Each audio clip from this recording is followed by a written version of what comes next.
everybody. Welcome to the Atheist Experience. I'm your host, Matt Dillahunty, and joining me again this week, Tracie Harris.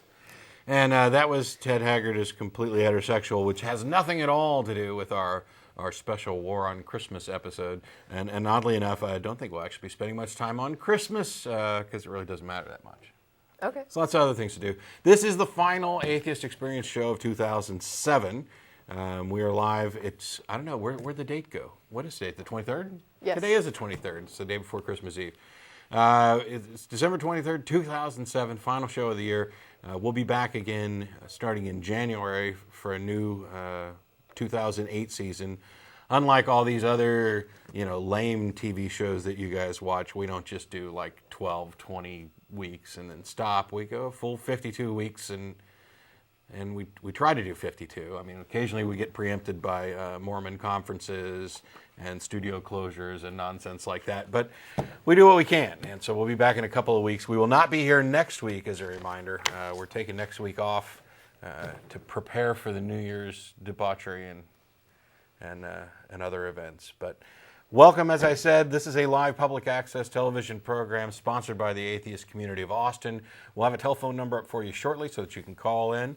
It gives atheists in the Austin area the chance to interact with the public, answer questions, correct misperceptions, perhaps do some education, perhaps have some discussion, perhaps be educated. We like to hear from those of you out there, whether you believe or not, and we can talk about church-state separation issues, religious issues, philosophical issues. We can talk about news, anything that's kind of relevant to the religious sphere of interest.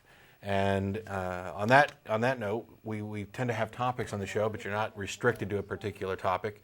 And we have actually started allowing calls from outside the Austin area, although I'd prefer to keep those to a minimum for now. The Atheist Community of Austin is a nonprofit educational organization promoting positive atheism and the separation of church and state. And we have weekly meetings every Sunday at Romeo's on Barton Springs Road, and beginning at 11 o'clock. Except for the first Sunday of the month when we host a lecture series at the Austin History Center located at the corner of 9th and Guadalupe. And the lecture series begins at about 12:15.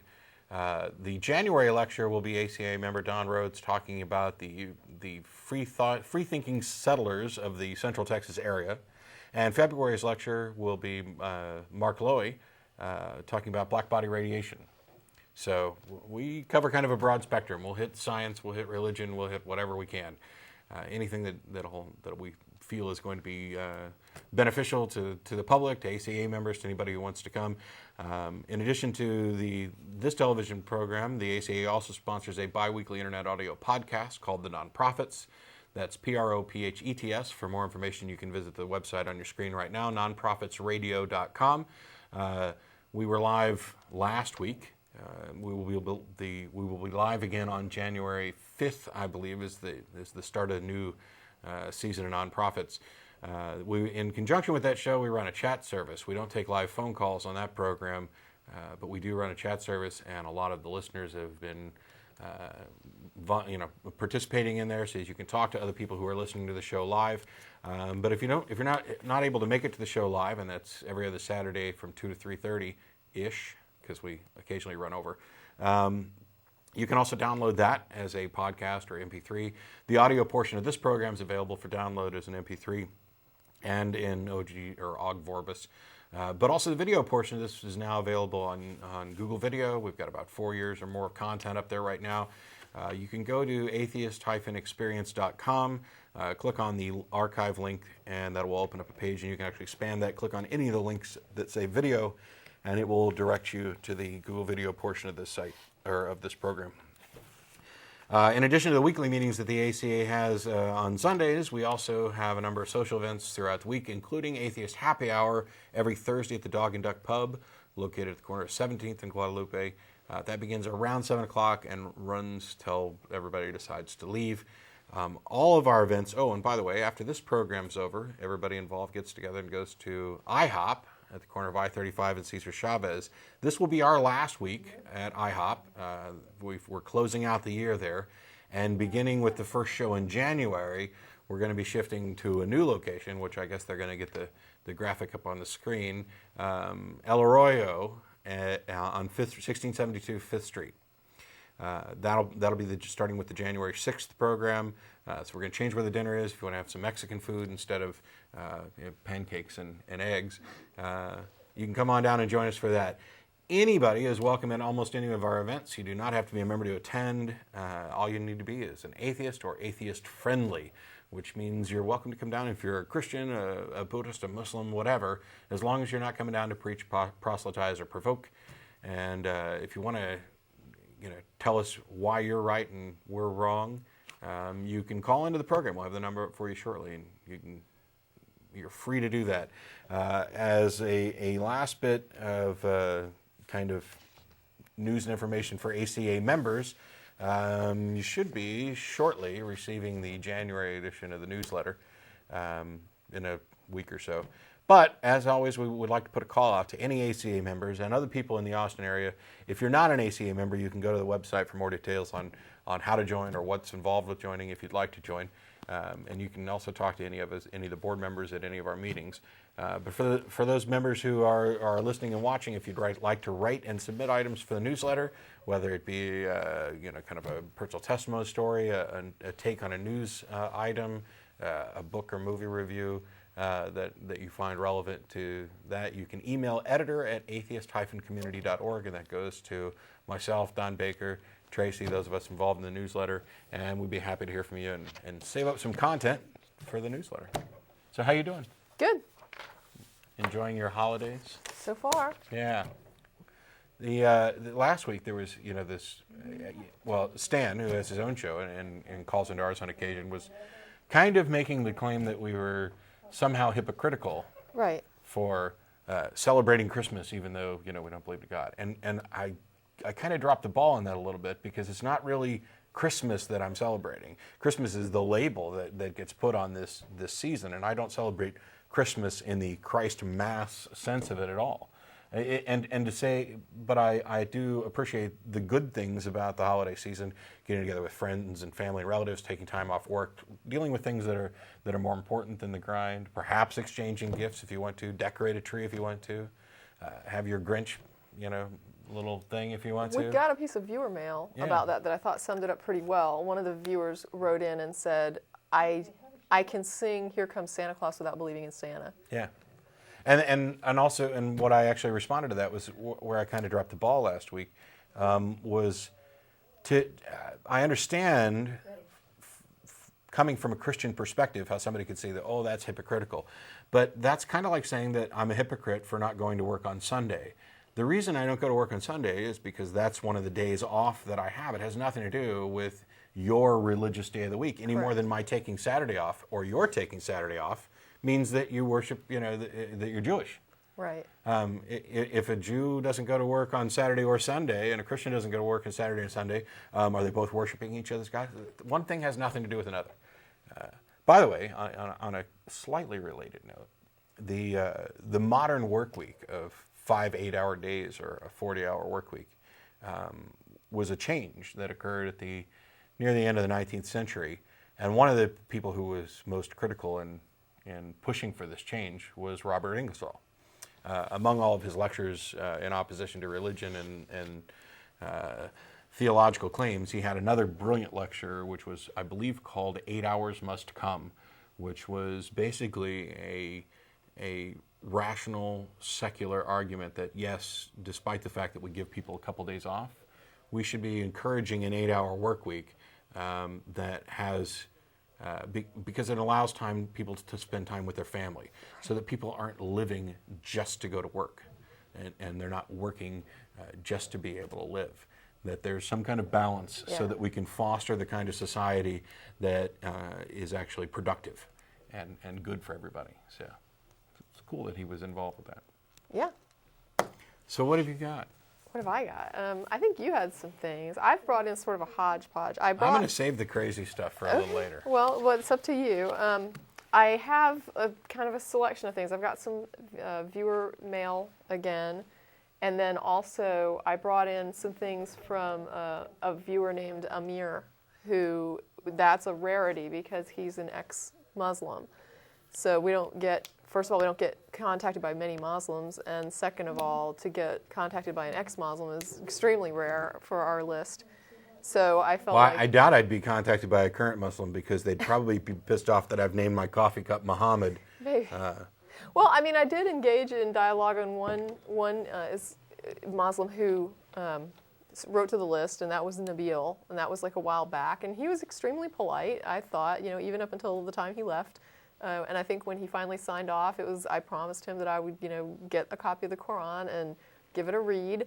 And I, gave it my best shot, read about the first quarter of it. When I hit the point where it started talking about, murdering the infidels, that's when I was like, okay, pretty much, Nabil, I will not ever be a Muslim.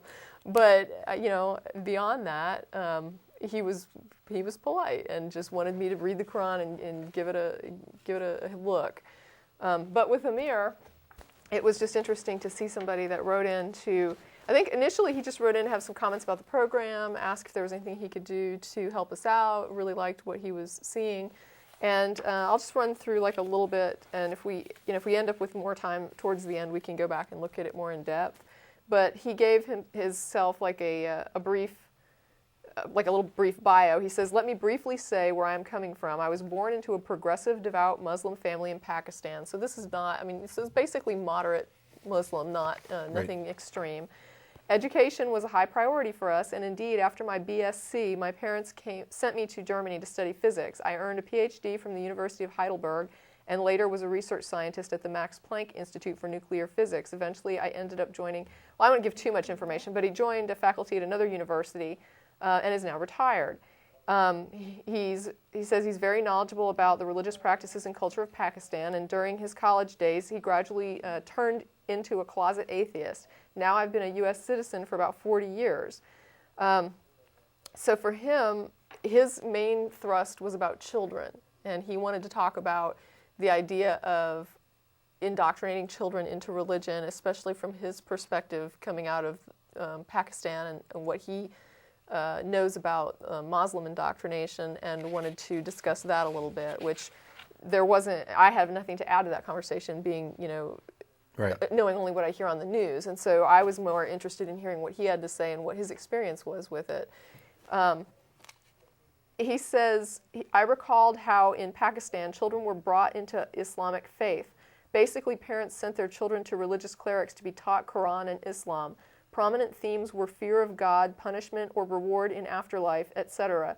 The process started at the age of 7 or 8. Contrary to the practices of some Christians, one does not get to pick the parts of the Quran one believes in. In short, the children are horrified, particularly when the day of judgment and hell are described in gory detail. All this must be accepted on faith. To question God's word, the Quran, is a sin that will not be forgiven. Here, faith does not mean holding a proposition to be true in the absence of evidence. Rather, it is sheer fear and brainwashing that prevents one from questioning the word of God. This tradition of surrendering the children to clerics is very wrong, and this is his opinion. In extreme cases, it can create suicide bombers. Does it ever occur to anyone that a young man or woman indoctrinated to the point that they blow themselves up on a bus full of non-combatants were born with a clean slate for a brain? What about protecting, nurturing, and loving your children? In other societies and religions, the situation is not as drastic. However, for the most part, all forms of religious faith have this in common. The impressionable, the very vulnerable children, with full cooperation of their parents, are introduced to a set of fictitious characters as well as elaborate stories about them designed to con them into believing the entire scheme, otherwise known as faith. As we well know, they grow up to believe that faith is the true path to real knowledge, the kind that really matters. In fact, many even become practicing scientists, engineers, etc., and still have religious faith. As far as I can tell, very few ever succeed in discovering that they have been duped.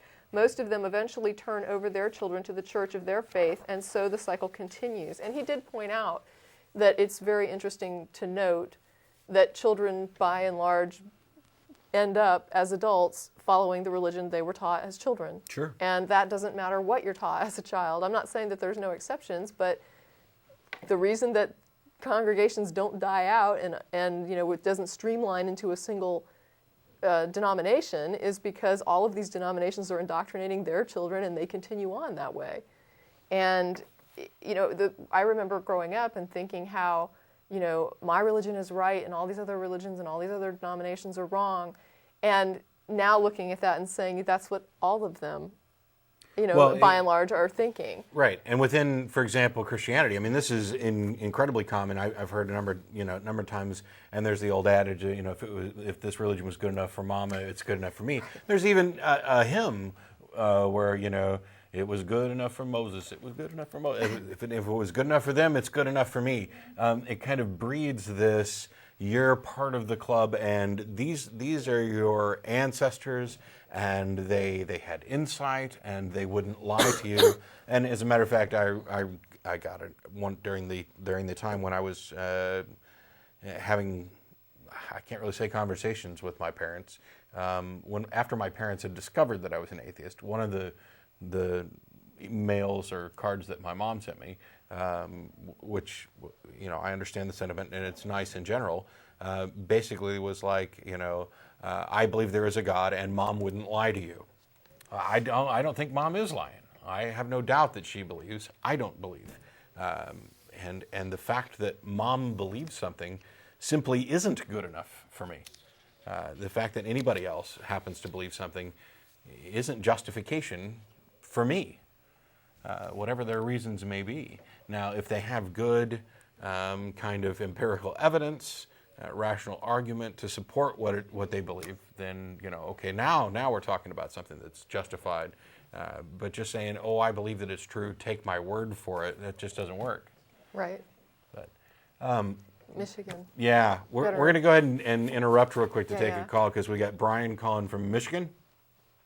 You there, Brian? Yeah. Hi. Hey. Hi. This is Matt and Tracie? Yes, it is. Hi. Hi. Hey, thanks for taking my call. Sure. How you doing? Great. I really enjoy your show. I listen to it from Michigan on podcast routinely, and honored to speak with both of you. Thanks. Well, we're glad to have you you. call. You actually called in kind of to discuss something specific, so why don't you go ahead and start?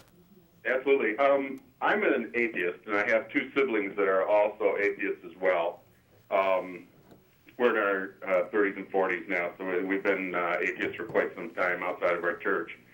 Our family that we came from is probably 3 or 4 generations deep on both sides, Seventh-day Adventists. They're a very devout group of people.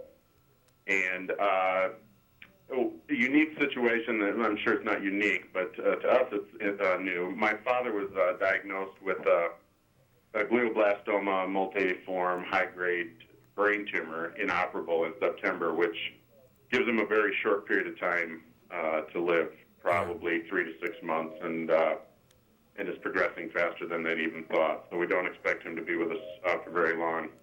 I'm interested in your view on how we've reacted to it thus far as atheists, and then secondly, what you think we should do in the future as we continue to deal with more of this.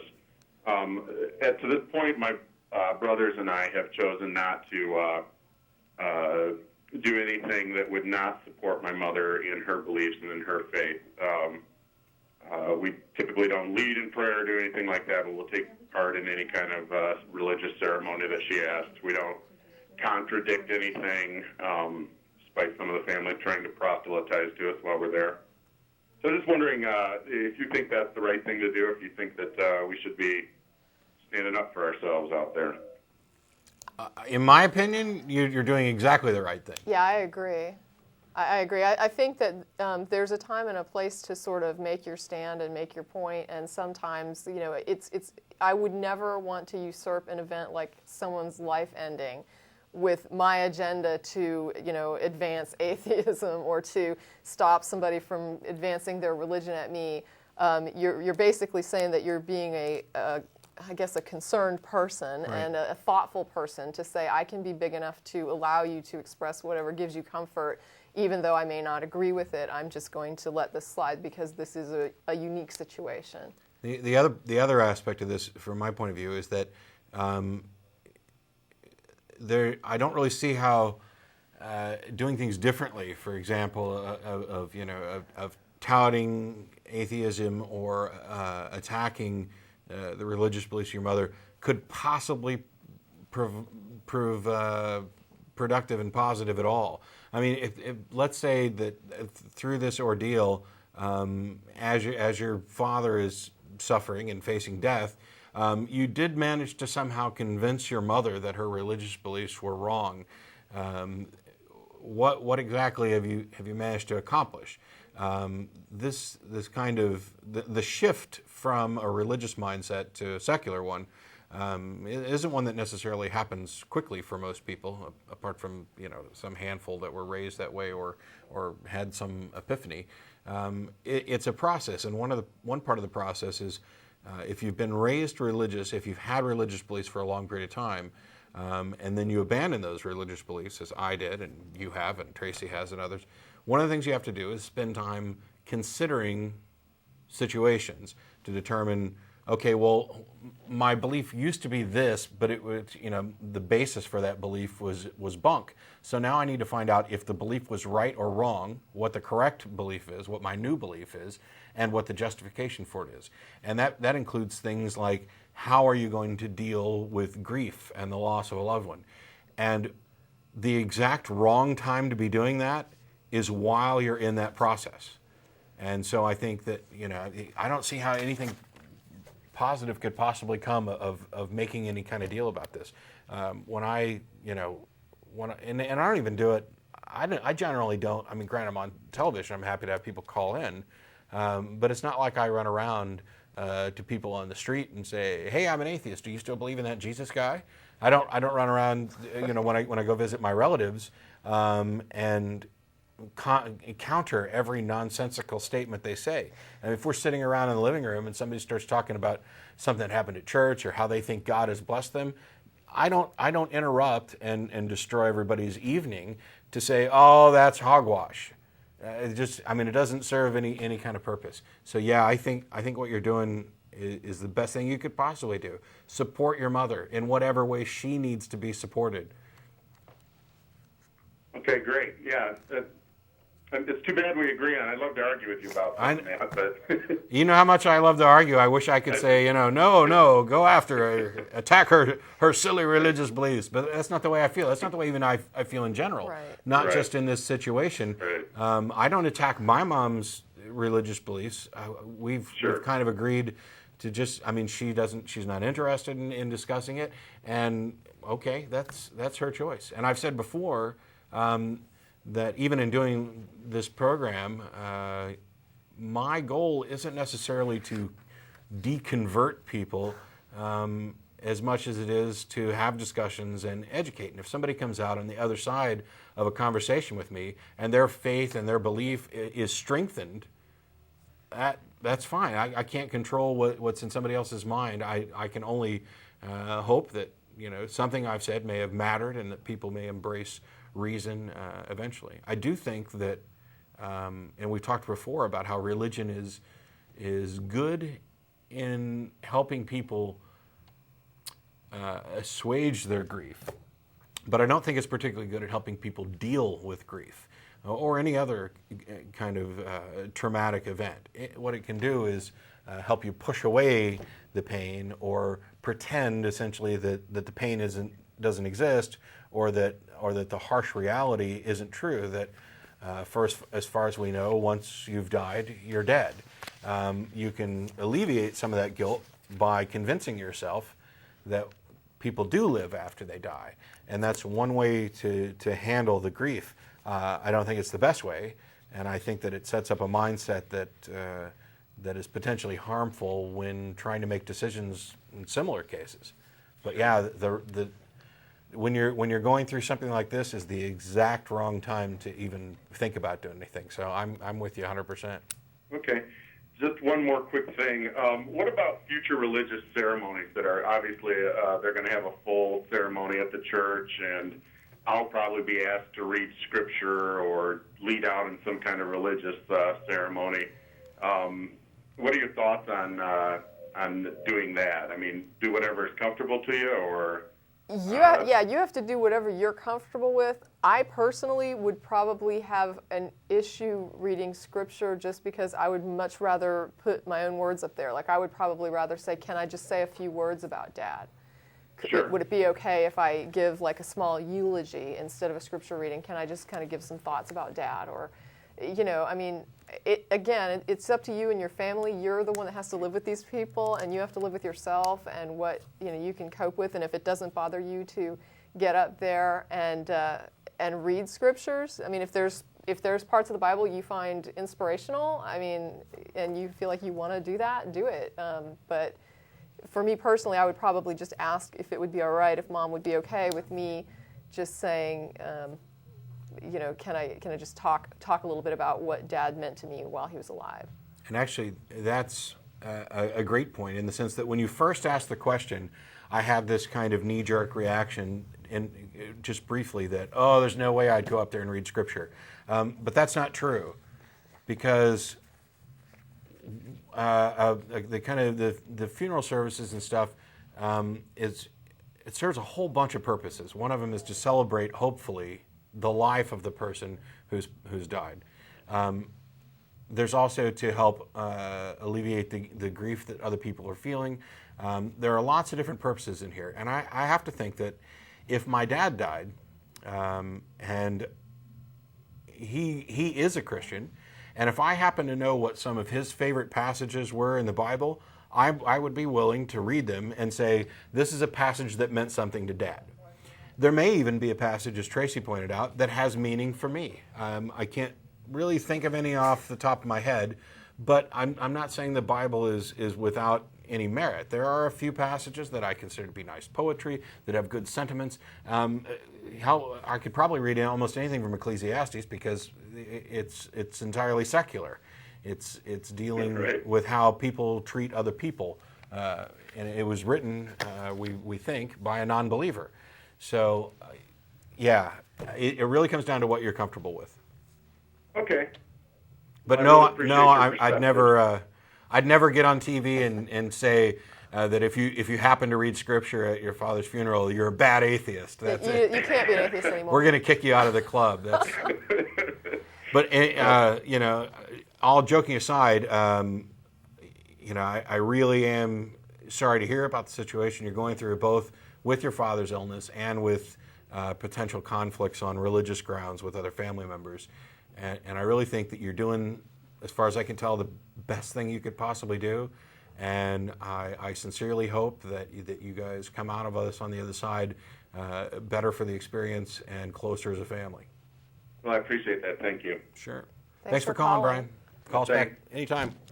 Take care. Bye. Bye. Bye.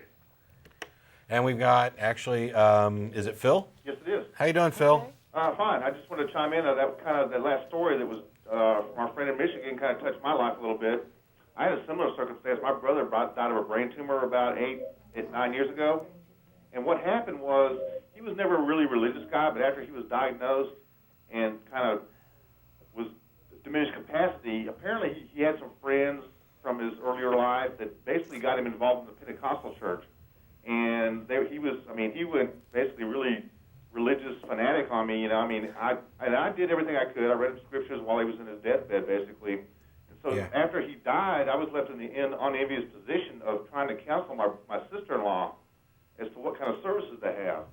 And she was saying, well, these guys, these Pentecostal guys, they were having this, David my brother's name was David, he switched over to this kind of belief system. And I said, wait a minute, that was a short-lived deal, and that was something I think these folks were preying on his diminished capacity to turn him into this. My mother was Methodist. In fact, she was like your proverbial church lady.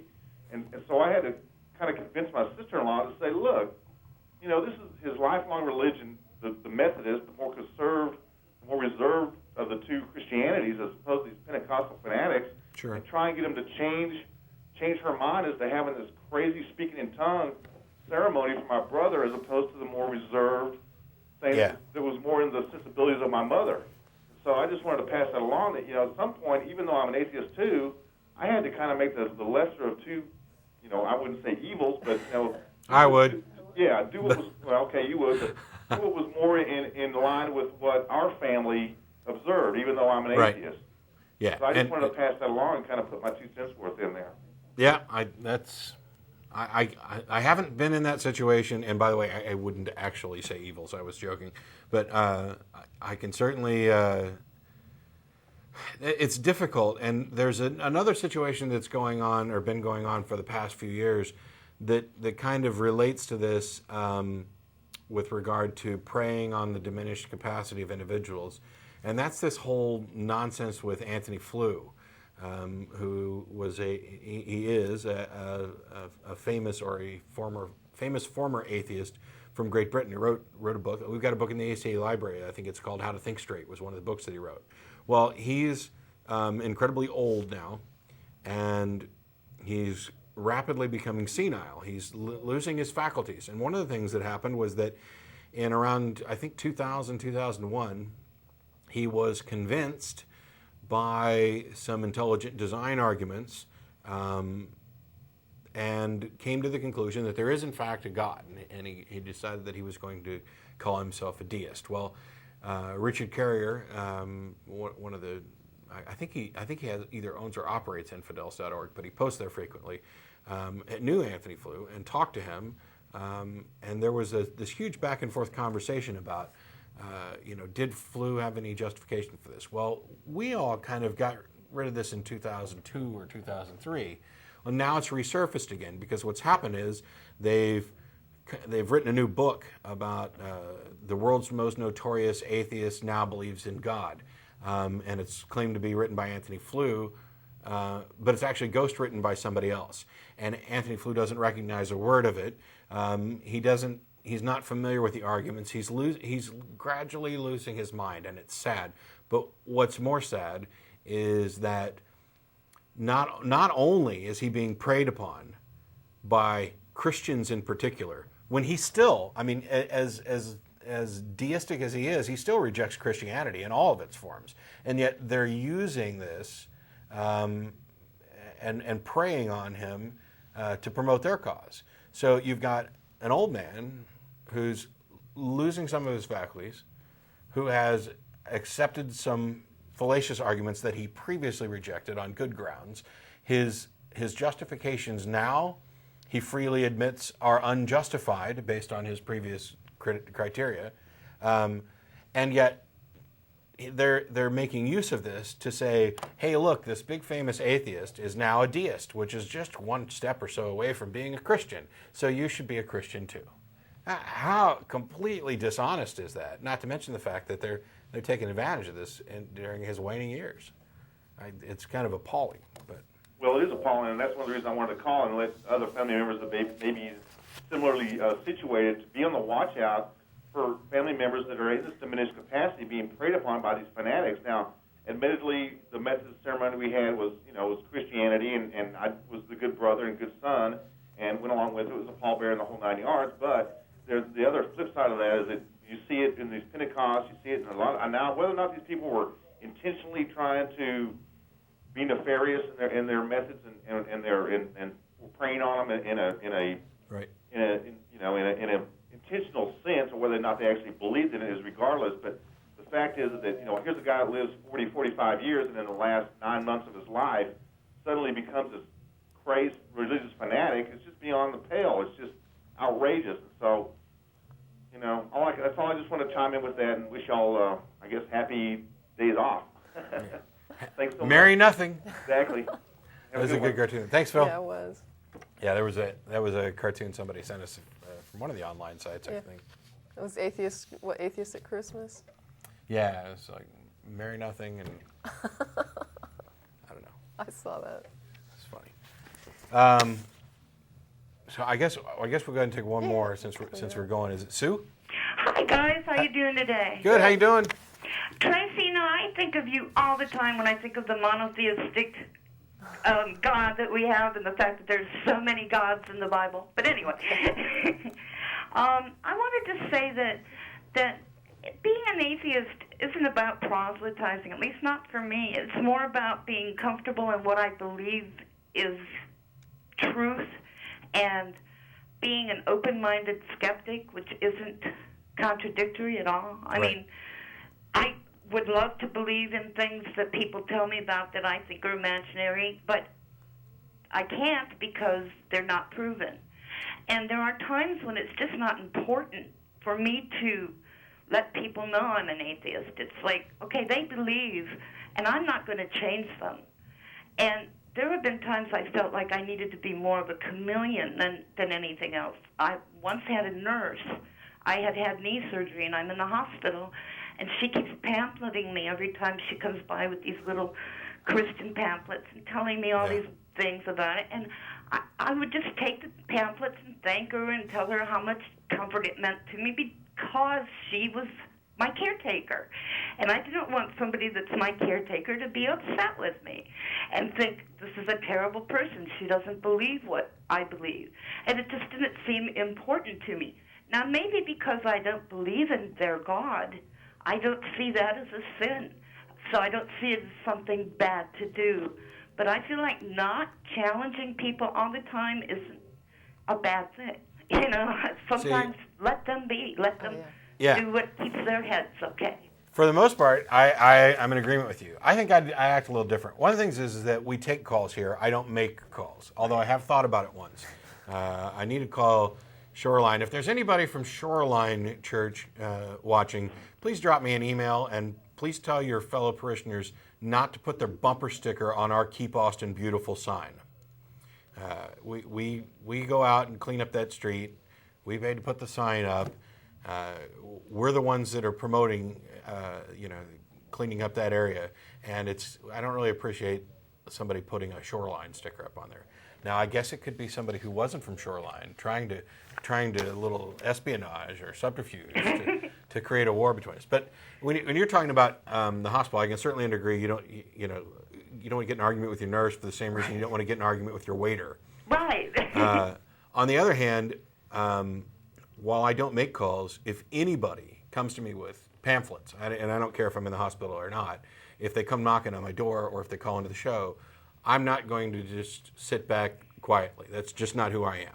I'm going to explain why I don't believe, and if they're interested in continuing a discussion, I'll be happy to. And if they don't want to discuss it any further, I'll be happy to drop it.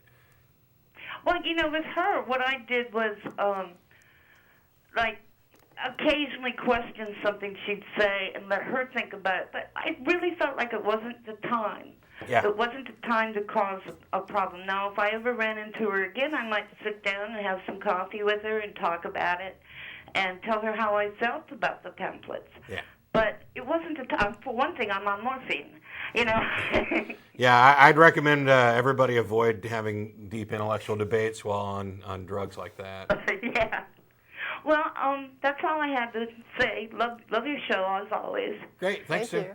I've had a little trouble catching it sometimes since you changed times, though. It's hard to remember that in the middle of the afternoon I'm supposed to watch TV. Well, I guess you could set a VCR or TiVo or something to record it, but... Yeah, but then I can't call. It's true. All right, well, have a good show. Okay. Thank you. Bye. Thanks, Sue. I don't know. Should we keep going? Or do you want to... Let's hit that real quick because...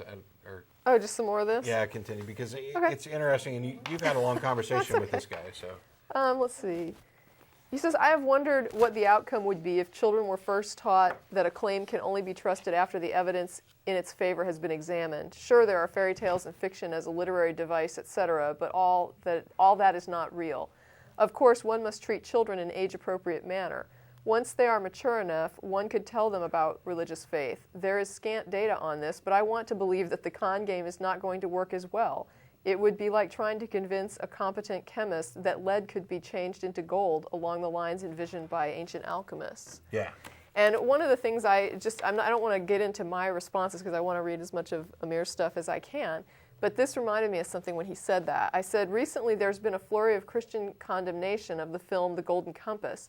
There was similar Christian backlash to Harry Potter. Both films are fantasy and magical movies geared mainly toward children. Christians worry that children will be harmed if they are exposed to ideas like magic or question what you're taught. I can't help but note that I have never seen one single science blog that ever told people not to take their children to see a fantasy film for fear it will make their children reject scientific reality and believe in magic. I've never seen a science blog blast a book or movie that asks children to think or question things. And I think that's significant. Well, I don't know. On the one hand, I think that actually is happening. When Dawkins and Dennett and others start talking about what should be allowed as far as religious indoctrination. Whether or not it's good to teach children certain fairy tales. I mean, there are people who question whether or not you should, give your kids the Santa story for fear that, they may later distrust you for it. But that's a little bit of a different line of reasoning. There's a big difference between saying my kid is not going to trust me to be honest once they realize Santa is not real, and saying that if I teach them Santa is real, I'm afraid that they're going to not understand scientific reality, or that it will somehow undermine their ability to understand reality. Well, I would say that if you, in some cases, you can teach a child young Earth creationism, and that's going to impair or inhibit their ability to accept the scientific evidence that disputes it. Right, but now we're talking about indoctrination as opposed to going and seeing a film. Right. Yeah, I mean, well, sure, and it's not one film that's going to do this. Right. It would be the repeated, Right. and I won't use the H word for homeschooling, but because I realize there are plenty of good homeschooled kids and families that homeschool. But what it reminds me of is, for example, in Jesus Camp, the documentary, when they're homeschooling little Levi and his mom, you're a moron, by the way, if you're watching, sits there and tells him, oh, and see, look, it says here that science can't really prove anything. Isn't that neat? I mean, how could you possibly do more damage than that? To undercut the single most consistently reliable method we have for knowing anything by saying, oh, it can't really prove anything, and implying that your young Earth, men walked with dinosaurs, creationist, flat Earth, crappy nonsense is somehow just as good as evolutionary theory. Oh my gosh. It drives me crazy. I'm sure that's evident, but it does. And when what you're talking about there, yes, no one film is going to necessarily do this, but the kind of repeated indoctrination into ideas like this it certainly can. yeah. Well, that one of the things I liked about when he goes on, just a couple paragraphs later, he says, the reliability of a scientific claim is ultimately assessed by examining the body of evidence supporting it. It also requires the knowledge of uncertainties. If this sounds very imperfect, so be it. Welcome to the real world and our struggle to know and understand. Right. In contrast, the message of religious faith is claimed to be true without reservations. Within a fictitious story, all sorts of claims can be made. Of course, they can neither be proven nor contradicted. As far as science goes, there is a component of the discussion regarding the reliability that bothers me. Those outside the field of expertise often do not appreciate the huge volume of data in support of the well-established theories. Good examples are mechanics, gravitation, electrodynamics, and even relativity and quantum mechanics. Applying a similar reasoning, we can say that every one of the huge number of astronomical observations could have contradicted the unique predictions of the laws of mechanics and gravitation. As long as none are found, we have very good reasons for relying on these theories. In other words, if you keep looking at data and nothing is contradicting that data, then and the data is making predictions, then you've got more and more reason to accept that theory as holding to be true. It doesn't mean that ultimately something won't come up, and he mentions that too. He says it will be a huge story if one day new observations are found that violate these laws. We would all be interested to know what the violations are telling us about our world that we did not know before. A search to find a better theory will be on. Note, however, that the new theory must be compatible with all the observations, the old as well as the new. A successful new theory opens up entirely new avenues of knowledge, so failure of a theory to account for new observations is a very good thing. Yeah. And then he just... Well, the one thing about science is that the models evolve and our understanding improves, but the kind of new discovery that would have to be made to kind of trump science would be if you've got a pot of water and you put it on a fire and it boils. We have a good enough understanding of physics to understand why that process happens. If we were to somehow discover that the fire is not actually generating heat, but that there are beings in the heat, beings in the fire that are sent there by a god that causes the water to heat up, that would completely turn science on its head. And the reason that we know, as much as we can know anything, that this is not the case is that there's first of all, there's no justification for positing this explanation at all. But it would be like saying that there's no such thing as gravity, that in fact angels pull you back down to earth whenever you jump up. Odd that they all seem to do it at 9.8 meters per second squared. They're really consistent, but I guess magical beings can be consistent. And that's the point. Everything that we've described about this process of water boiling through science, everything we've come to understand, is based on consistent mathematical principles that anybody can reproduce. And if in fact there are little beings in the fire that cause the heat, and that heat is an actual product of the fire, so what? How could you possibly ever demonstrate that? It's indistinguishable from the fire, the physics of the fire that we know. The only way you could possibly prove it would be to have the little beings step out and say, hey, we're down here. Well, okay, that would turn science on its head, but you don't see anything like that. Right. Ever. Right.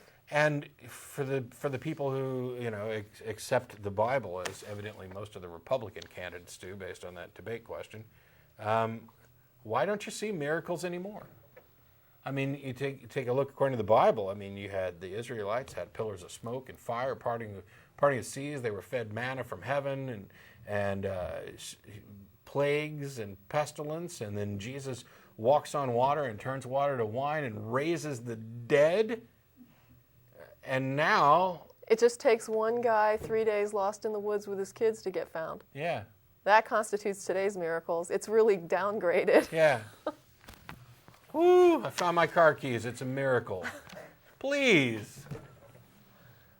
There's this whole why won't God heal amputees question, which has come up, and it's a great website to visit, whywon'tgodhealamputees.com. And I think it's also a part of godisimaginary.com. You don't see miracles like that anymore. And why? Why is it that this generation, or that every generation that we have good historical data on, should be exempted from the type of evidence that the previous generations got? I mean, I think the whole God thing would be much more plausible if I saw dead people raised. I think the whole God thing would be much more plausible if, I could cut off my finger and God could grow it back, or cure me of leprosy. It'd be much more plausible if I saw dead people getting up out of their graves and walking around. It doesn't necessarily prove a God, but at least it opens the door to certain possibilities that are currently closed because there's no reliable evidence that anything even remotely like that has ever occurred. All we have are stories and anecdotes. It's damned peculiar that the miracles seem to stop just about the time that we developed the ability to investigate, report, and record these things for posterity. All we get are these mythological. How is Jesus walking on water any different from Atlas holding up the earth? Yeah. Or Muhammad flying to Mecca on the magic winged being. I mean, it's mythology in every sense. And if you don't think so, the burden of proof is on you. You're the one who's claiming that there's something supernatural to this. And I'd really love to know if you believe that a God exists and he used to do miracles, but he doesn't now, I'd love to hear why. Oh, there's an apologetic for that. Go ahead. So you might I think I know the one you're going to use. Yeah, it's the idea that I remember was that ever since since the Bible got solidified, that's the testimony. Yeah. And then you have to believe that. Yeah, there's actually a passage that I was going to talk about a little bit later. We got an email from, I don't know what kind of words, and I'll get to that after we're done with that. We keep getting sidetracked. Yeah. But in Luke, there's a story of Dives and Lazarus, or the rich man and Lazarus. And the rich man's down in hell, and he's basically saying, "Oh, could you just give me just a little drop of water?" And Abraham, who's answering him, said, "No, no, no."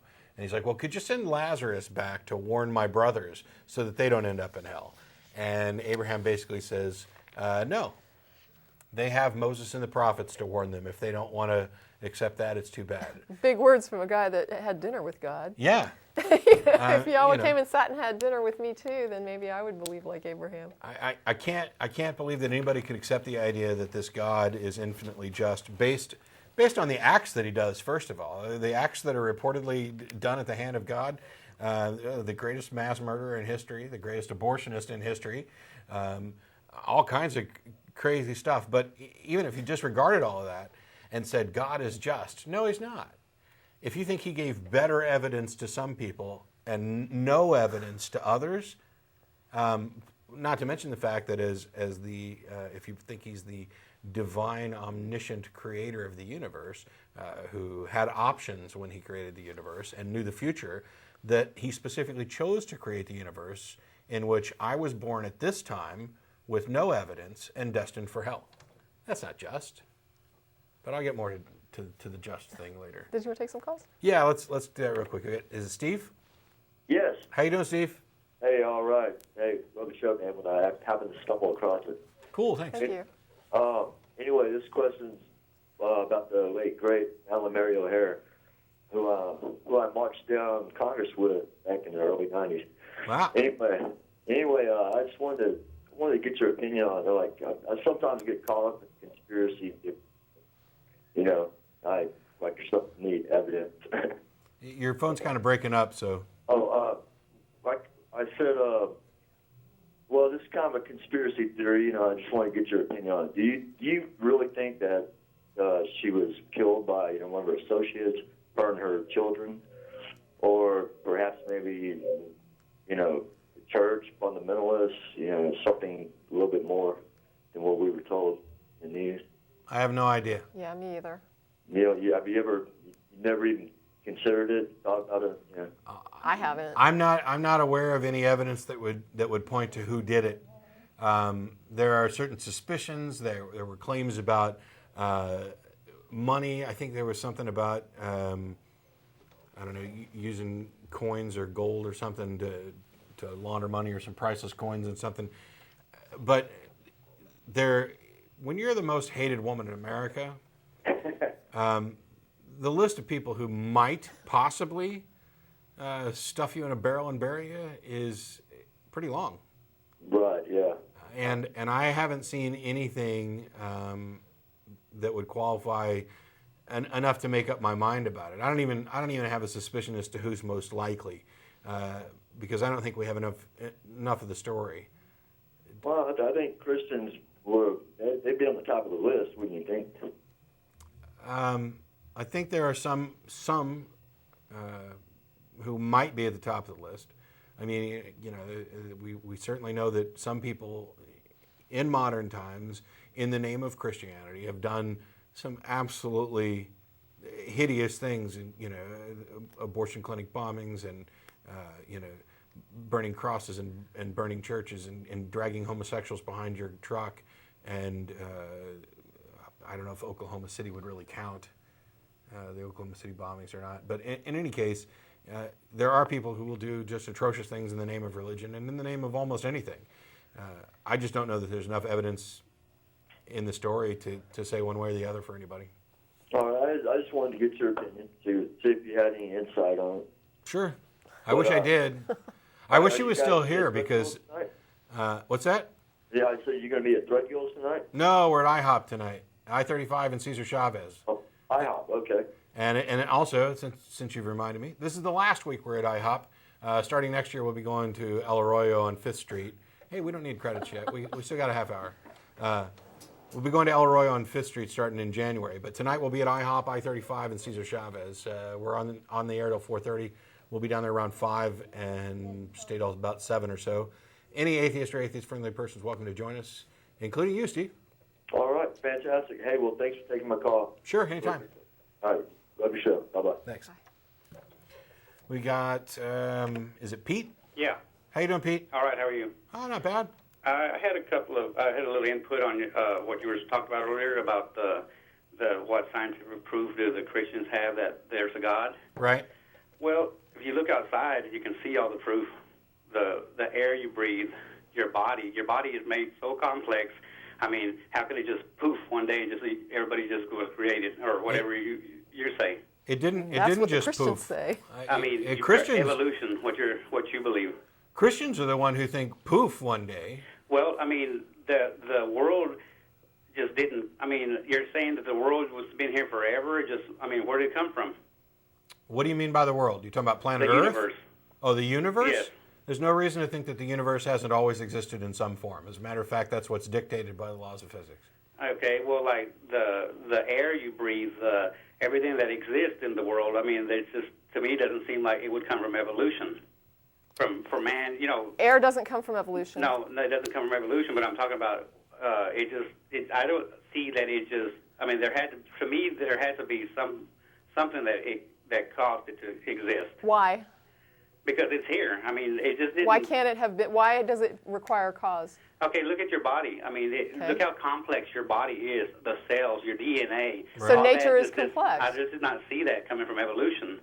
Why Well, can't you? I don't understand why that's so difficult. I mean, beginning with single-celled organisms, or beginning with the simplest beginnings of amino acids and proteins that come together. And anytime you have any kind of self-replicating module with the opportunity for changes are going to occur. And small changes built up over billions of years certainly can produce something that's complex. So if that's the case, then where did the first human, like caveman, I mean, way back then from evolution, where did he come from? Did he crawl out of the sea? Is that what it was? No, the first thing that, it's not like you could draw a line and say everything on this side of the line is a human, everything before this is something pre-human. We can't really do that. So you don't know? We don't really know? I mean, what the first existence was, that caused evolution? We don't. Are you talking about abiogenesis now, like the production of life? Yes.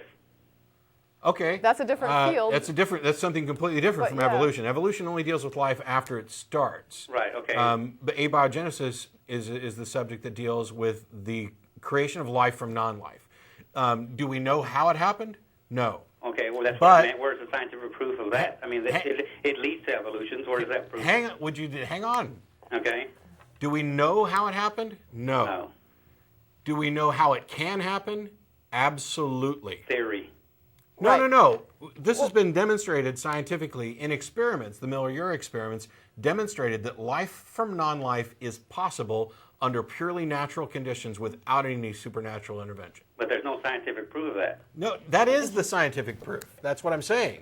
The Miller-Urey experiments demonstrated that by taking non-living material and putting it in an atmosphere and introducing it with energy, life can be produced from non-life. It doesn't say that that's exactly how it happened. It may have happened slightly differently here on Earth. It may have happened differently in other places around the galaxy. But we know to the highest degree of certainty that life from non-life is absolutely possible under the right conditions, purely natural conditions. So where would everything else before life come from? I mean, is there something I could look up? What you're talking about there, is there a Talk website or anything I origins. could look? Yeah, Talk Origins. TalkOrigins.net, or is it Org. I think it's an org. TalkOrigins.org has a lot of information on this. But basically what happens is you come down to two possibilities. You either have the possibility of a theory that aligns with everything that we know about physics, or you have the possibility of a concept that doesn't align with anything we know about physics. So you have this idea that matter can't be created or destroyed, and you either can choose that something created matter or that matter has not been created. And what we know about matter is that it's not created. So you have to pick something that conflicts with what you can observe or something that coincides with what you can observe. And you seem to be saying that you'd rather go with something that conflicts with what you observe. Right. And I just, it just seems like you're not sure when you say possibilities. Well, of course we're not sure. Right, Okay. but the thing is, theism doesn't offer anything sure either. Theism is simply an unsupported assertion. I mean, if you're in a position where you have this puzzle that you're trying to solve, and you're not sure what the answer is, why is it okay to say this is too complex for us to figure out, therefore God did it? Right. Why is that okay? Well, it's not okay, but I mean, it's just like, I think they're both sides of the non-belief, and you're atheist. There's I mean, there's, like we were saying earlier, yes, where are the miracles now? And, they were all back then, and they're not there anymore. I've asked myself that too, but... Well, you're saying that there's two sides to this, that either the universe always existed or God did it. And I'm saying you're correct. Those are two options. What makes you think they're even remotely equal? What makes you think that one is more likely than the other? Because one is based on things that we know and can perceive. We know that the material world exists. The other one is in an attempt to explain how the world exists, creates out of thin air this notion of something transcendent that created us, when we have no examples of anything transcendent. We have no examples of anything supernatural. I don't understand. I mean, I realize that it can be frustrating to say, oh, we don't know what the answer is. But that doesn't mean it's okay to make one up. Right. But I would just also that, it just, to me, it seems like our bodies are so complex, and, our cells and our DNA and all that we have in our body, it just, like it does. Your body heals. I mean, to me, that when you cut yourself, your body heals. And that, to me, seems like, I mean, I'm not saying it's a miracle, but it just seems like your body was made to heal like that it had to be done by something in some way besides. Yeah, you know what it was? What? Those bodies that weren't able to heal themselves, they died off and didn't reproduce. Right. Okay. It's pretty much that simple. Yeah, because I kind of like, I'm like in the middle. I'm just kind of, I think this way, and I say, well, where's the proof of this and that? And then I think about what y'all are saying, and I say, well, you're not really 100% sure either, I don't think, I dismiss the idea of absolute certainty out of hand. I don't think absolute certainty is useful in any sense, and I don't think we live our lives based on anything remotely like absolute certainty. We believe things to degrees of certainty, and some of them are incredibly high. We have a good understanding of how the universe works. I believe that when I let go of this pen, it's going to drop. Right. I believe that that's going to happen consistently unless something acts to interfere with it. And anytime it doesn't, I mean, if I were to let go of the pen and it just floated there, we'd begin to investigate, because this is a curiosity. This is something that's odd. But I don't know for an absolute certainty that it's going to drop. Anything could happen. Right. So what we deal with is degrees of certainties. And that's when we go about trying to evaluate which explanations are most likely, most probable, have the most explanatory power, and are most consistent with reality as we observe it. So to say, hey, our bodies are really complex, and that's really, I don't know how the heck we can explain it. That's understandable. I mean, I think that's how we got to where we are now in evolutionary theory, is people looked around and said, holy cow, look at this wild diversity of life. How could this possibly have happened? And then people went and came up with hypotheses that have tested out and consistently been proven with evidence. I mean, archaeological evidence, DNA evidence. I mean, Francis Collins, the head of the Human Genome Project, and an evangelical Christian, has said that even if there were no fossils, the evidence from DNA alone is enough to confirm shared ancestry. All right. Okay, well, I'm going to have to go because my baby's getting up to what I created. Yeah. Thank See, you. you can create See, life. yeah. You ask, well, where do we come from? Well, we come from our parents, and you're proof of that. And they came from their parents, and so on, and so on. There we go. So, David 1 has been on for a while. yeah, is it David? Yeah, hi. How you doing? Great. The last call sort of set up my question. Okay. My question is there a benefit to, like, abating Christianity, or would, as Dawkins and Hitchinson have done in their recent books, or to just purely talk about the benefits of science and critical thinking? I mean, trying to argue why Christianity is wrong is sort of like trying to argue why the Hulk could beat up Superman. I don't really care. Yeah, but there are people who do. But and it's better to just pitch the benefits of critical thinking. Just like, why does your body heal?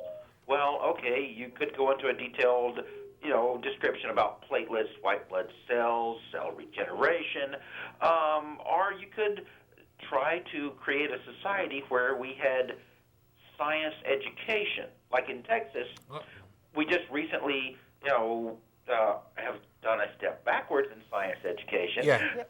And it's not like you don't want to threaten the Christians, but instead espouse the benefits of science that gives us wonder medicines, computer chips, satellite communications, and not so much.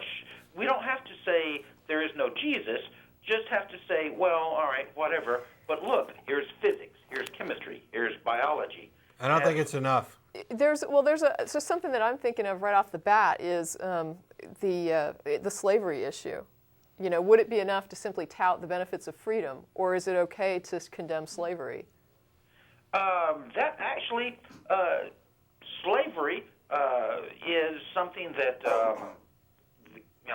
Christianity, all right, said was okay. Yeah. But the fact that slavery, we thought it was inherently bad, but Some people did.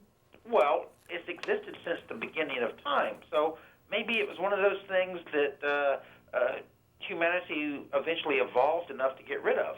Do you think we'll eventually evolve past the need for religion? Maybe, but what I'm saying is, do you think that the abolitionists should have laid off condemning slavery and simply touted the benefits of freedom? That's a tough one. Yeah. Actually, no. I guess you should still crusade against slavery. Okay, and then in the example you used with the science it being an issue here in Texas, don't you think that there's a similar thing where you've got a religious group that is causing harm or potential harm, and that it's okay to say, look, your religious interference is harmful? But it's almost like it's a zero-sum game. You will never convince someone that their religion is wrong, but you might convince someone that, like the pit example. I don't accept. I don't accept that at all, Well, since we are two people who have been convinced that our religious beliefs That's are wrong. what I was going to say. I'd like to say I would say that you're probably correct that the people that you are denouncing will not be convinced. But there are people that are watching, that are on either side of this thing, and sometimes those people are convinced. So when you get somebody that sees someone saying, look, let's pull this out of the box, there's a lot of people that don't know what's happening with Texas right now in science. I think there's probably a lot of people living in Texas that have no idea what's going on with TEA. And so when someone pulls it out and says, look, this is happening and this is wrong, it makes people look. And maybe somebody that wasn't aware of it sees it and says, wow, I agree, that is wrong. And that actually kind of relates to what we end up doing on the show a lot. If I get into a debate or discussion with somebody who's a hardcore theist, I don't have any delusions that I'm going to convince them to abandon their religion, especially not during the course of a show. But there are other people out there listening and watching who may be more of a fence sitter, who may have come up with lots of questions and puzzles that they thought their religion answered and they don't. And perhaps, I've already had people write in to say that things that have been said on the show by myself, Tracie, Don, Ashley, Russell, Jeff, and some of the guest hosts have affected their lives and have helped them come to terms with what they're talking with their abandoning their religious belief. But with what you're talking about, I don't think that just advocating science is enough. And the reason is that while I do think that religion and science are often in conflict, I do think that there are cases where they may not be in conflict, especially when it comes to a lot of moral and ethical dilemmas. Science hopefully can begin to tell us more about moral and ethical situations, but it can't really do a whole lot about it right now. And while I'd like to see that improve, I think that it's worth attacking religion, any religion that is immoral. When it's good, I have no problem at all saying it's good. When Jesus says to love your neighbor, hey, I'm for that. Let's treat people well. When the Bible says that homosexuals are deserving of death, or that you should stone unruly children, or gives bad advice like take no thought for tomorrow because God's going to provide everything you need, I think it is our responsibility as compassionate citizens to tell other people, no, this is bad advice. No, this is morally wrong. We need to be diligent in correcting that, and even if people don't accept it, to constantly get this meme out there, because I disagree that you're not going to convince anybody as somebody who's changed their beliefs, and I was over 30, but I'm not so concerned about the current generation as I am about future generations, and teaching them science is great. We can teach them all the science we want, but if they're also being indoctrinated into religions at the same time, I don't think we can get there. I think we have to attack on two fronts. Well, actually, you sort of shifted me to your side. Up until this point in my life, I've always tried to be, nice and not try to be overbearing. It was almost like an intellectual superiority issue. Oh, you silly person, you surely don't believe this obvious claptrap. Right. And not be overbearing with intellectualism. It's like, oh, well, geez, didn't you read Robert Heinlein when you were like 12 years old? Didn't you understand what's going on? No, it's one of those things that I guess I've been trying to be over nice. But yeah, Well, now see, I think you can still be nice. Me I'm too. not saying you need to be mean. I mean, the problem is that we're talking about people's core beliefs, and as the Four Horsemen pointed out, it's impossible to avoid being rude. There's no way to tell somebody what you believe is irrational without that coming off as rude to them. That's my problem. I'm basically a passive, polite person, and being rude is something that's difficult at times. And it's like, as opposed to pointing out to someone, oh, by the way, Christmas is really Saturnalia, which was when the Romans gave gifts to each other and had sex with their male friends. It's like, okay, probably keep that one to yourself. I think one of the best ways, I've tried to do this more and more, but I'm not as good at it because I tend to get on a soapbox, or some might say a pulpit from time to time. I think one of the best ways to avoid being perceived as rude is to ask questions.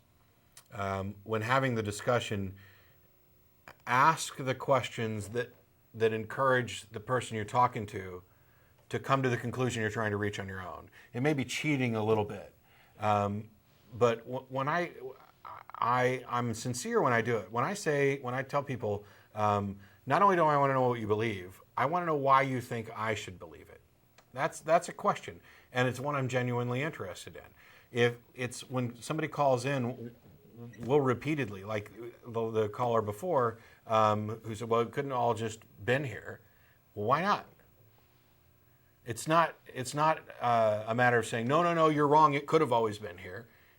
Just simply asking why not, to get them to consider, to get them to justify the claim they're making, which we see as irrational and unjustified. And asking the right questions is going to be my new mantra, because I think in many cases we're asking the wrong questions, and we see this all the time. CNN on the Paulazon Now thing had that. The question posted was, why do atheists inspire such hatred? That's the wrong question. The question should be, why is hatred directed at atheists? Because now you can say the atheists are inspiring this, or this is somebody else's responsibility. Instead of saying, well, if God didn't create the universe, who did? The correct question is, what is the explanation for the origin of the universe? That question doesn't presuppose the answer or the type of answer, that it needs to be a who or an intelligence or anything like that. So we need to ask more questions, and we need to ask the right questions. Well, thank you. This is, you've actually helped me. Maybe I'll, been pretty much a closet. I try not to wear my atheism on my sleeve. I do. He does. Yeah, no, it's like, atheism and sexuality I tend to keep to myself. It's like I almost considered it rude to shove that one in someone else's face, because it's sort of personal. Yeah, I don't go out seeking fights, and I wouldn't recommend anybody else does. But when the fight comes to you, be prepared and do it right. All right, well, thanks a lot. Y'all have a good day. Thanks, you. Dan. Appreciate the call. We're like rapidly running out of time. That's okay. We didn't get to any of your. No, this is totally fine. We've got calls. And I've going still on. got the crazy. You do. What time is it? Okay. All right, I'm going to take a couple more calls real quick. The last caller was David. This is also David? This is also David, but not the same David. How you doing? Doing fine, guys. I like it the most when the two of you are on the show. Thank you. I know Matt's on all the time, but the two of you just work really great. Well, we're like brother and sister. Well, y'all Wonder do twins. the job. I mean, you know, I'm a Christian, but I believe in always putting my beliefs up to scrutiny to see if they stand the light of day.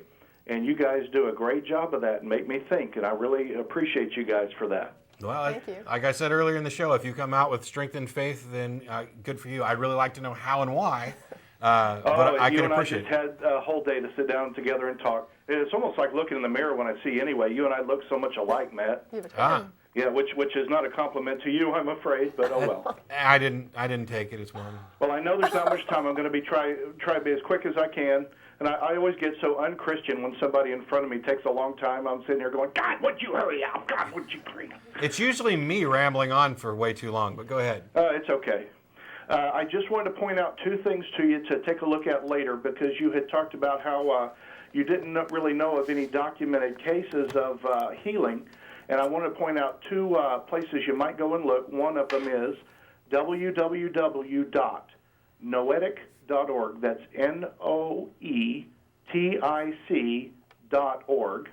And what that is that's the online version of spontaneous remission and annotated bibliography, where they list I'd say about 3,500 cases since 1967.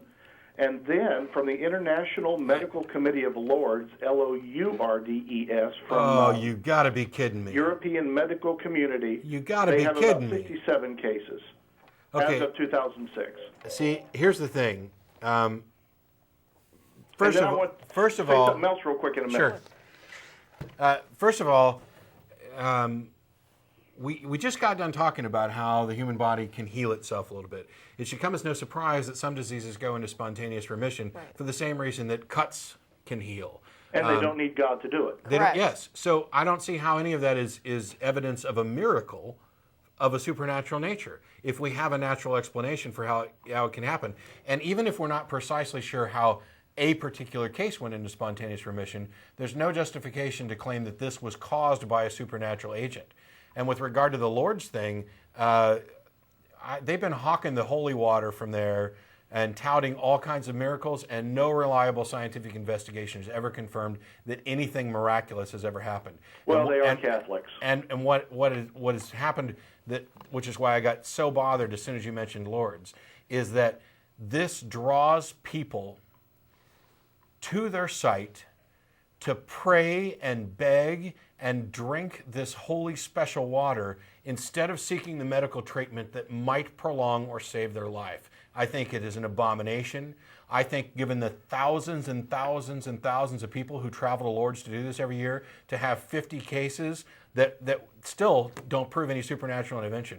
If this water is miraculous and God's doing miracles there, he's got a performance rate that is far lower than chance. Abysmally lower than chance. So, I mean, I'll look at both of those sites. Well, I but agree I don't with think you that we should always go to the doctor. And like, I'll pray for somebody, but you know what I then tell them? Now go to the doctor. Yeah. You know. I don't understand why you do the first part if they need. I mean, if I well, because I believe that God can certainly guide someone to go to the right doctor, because we know there are some doctors that aren't too good either. Well, I don't know. For example, one that treated my mother for 10 years for gastritis turned out to be cancer on her colon, and she died of it. Considering most people go to the closest emergency room or whatever doctor is covered best by their insurance, I don't know that God can really guide them anywhere that they weren't going to go anyway. But in any case, there was one other thing you wanted to make, point you wanted to make. Okay, and I'm going to try to be quick because I know we're running out of time. You had mentioned the Miller-Urey experiment. Right. And abiogenesis. I have, this at least is one thing I've gotten to spend a lot of time studying because I find it very interesting, and I love biochemistry. Are you getting ready to point out that they didn't use an atmosphere that's consistent with Earth's atmosphere at the time? Not at all. Okay. I'm going to point out that when you study biochemistry, you find out that what they created was an inorganic amino acid that does not have the same chirality that organic amino acids have. In other words, see, there's two kind of amino acid structures out there. Right. There's one called race mates, and then there's one that is either left or right-handed. The race mates are neither left nor right-handed. They are mirror images. There's an answer for this at talkorigins.org if you go. I've been, and it's an answer that's, well, this protein might have done this, and this kind of amino acid might have done that. All that is I could have made that up myself.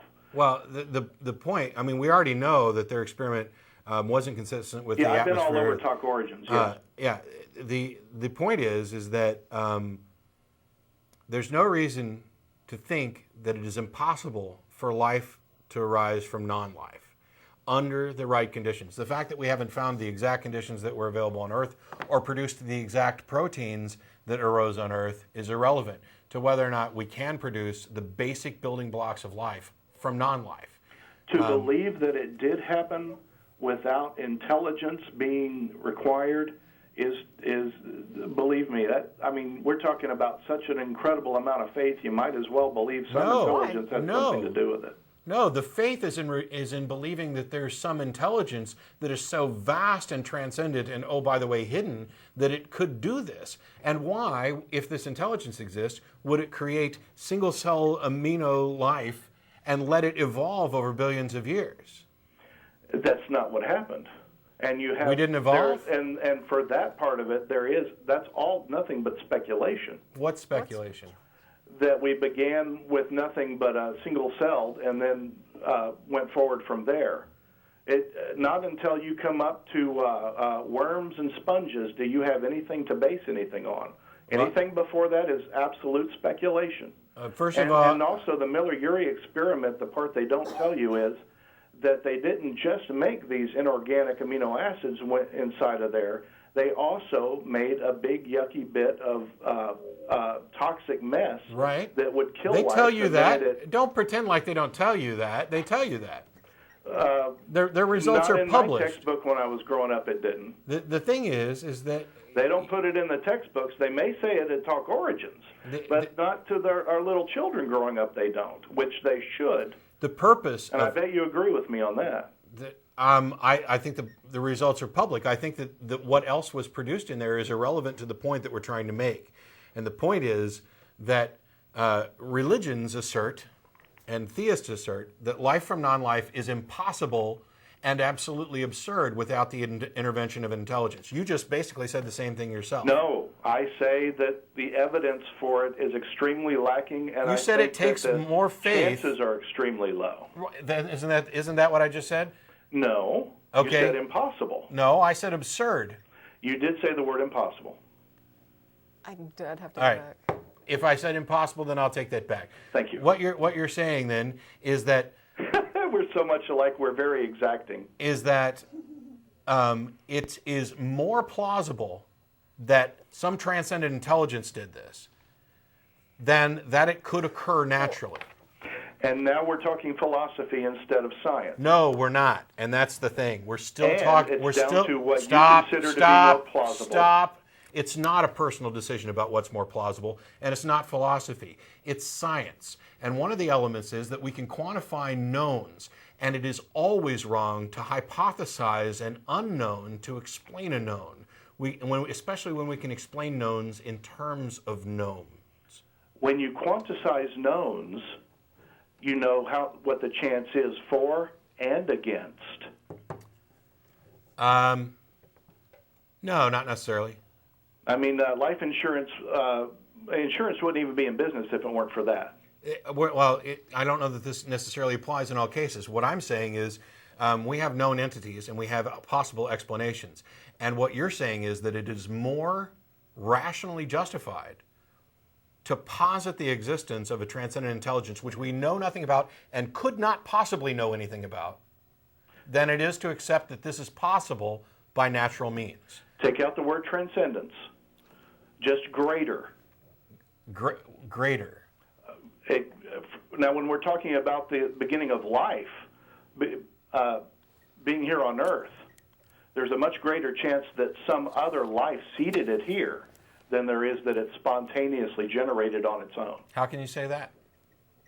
I mean, I don't disagree that, directed panspermia is one of the possibilities, but I don't know how you can say that that's more likely. Directed panspermia is basically much wiser for you to adapt than to believe in spontaneous generation with all the things that we now know because stand in its way. At some point, spontaneous generation had to occur, and what you're saying is more likely that it occurred somewhere else than here. Because there were no organic materials. See, But that's organic the is point. something that was once alive.